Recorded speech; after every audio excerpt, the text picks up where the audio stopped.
وہ اللہ ہی تو ہے جس نے تم کو ایک شخص سے پیدا کیا اور اس سے اس کا جوڑا بنایا تاکہ اس سے راحت حاصل کرے. سو جب وہ اس کے پاس جاتا ہے تو اسے ہلکا سا حمل رہ جاتا ہے اور وہ اس کے ساتھ چلتی پھرتی ہے. پھر جب وہ بوجھ محسوس کرتی ہے یعنی بچہ پیٹ میں بڑا ہوتا ہے تو دونوں میاں بیوی اپنے پروردگار اللہ سے التجا کرتے ہیں کہ اگر تو ہمیں صحیح و سالم بچہ دے گا تو ہم تیرے شکر گزار ہوں گے.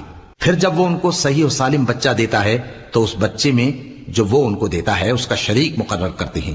سو جو شرک وہ کرتے ہیں اللہ کا رتبہ اس سے بلند ہے. کیا وہ ایسوں کو شریک بناتے ہیں جو کچھ بھی پیدا نہیں کر سکتے اور خود پیدا کیے جاتے ہیں اور نہ ان کی مدد کی طاقت رکھتے ہیں اور نہ اپنی ہی مدد کر سکتے ہیں؟ اور اگر تم ان کو سیدھے رستے کی طرف بلاؤ تو تمہارا کہا نہ مانے. تمہارے لیے برابر ہے کہ تم ان کو بلاؤ یا چپکے ہو رہو. مشرکو جن کو تم اللہ کے سوا پکارتے ہو تمہاری طرح کے بندے ہی ہیں. اچھا تم ان کو پکارو. اگر سچے ہو تو چاہیے کہ وہ تم کو جواب بھی دیں.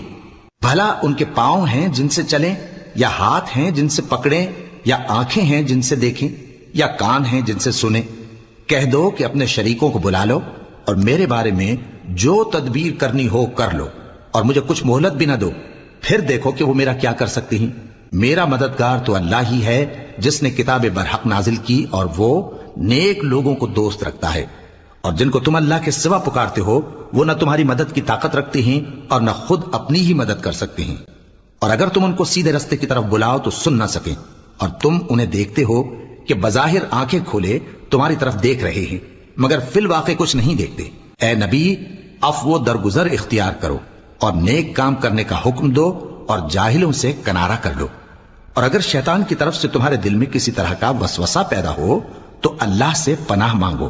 بے شک وہ سننے والا ہے سب کچھ جاننے والا ہے.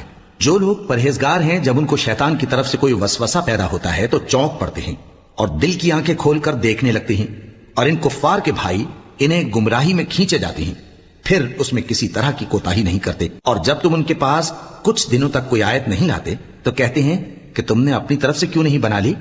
کہہ دو کہ میں تو اسی حکم کی پیروی کرتا ہوں جو میرے پروردگار کی طرف سے میرے پاس آتا ہے.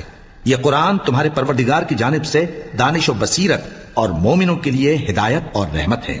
اور جب قرآن پڑھا جائے تو توجہ سے سنا کرو اور خاموش رہا کرو تاکہ تم پر رحم کیا جائے. اور اپنے پروردگار کو دل ہی دل میں عاجزی اور خوف سے اور پست آواز سے صبح و شام یاد کرتے رہو اور دیکھنا غافل نہ ہونا. جو لوگ تمہارے پروردگار کے پاس ہیں وہ اس کی عبادت سے روگردانی نہیں کرتے اور اس پاک ذات کو یاد کرتے اور اس کے آگے سجدے کرتے رہتے ہیں.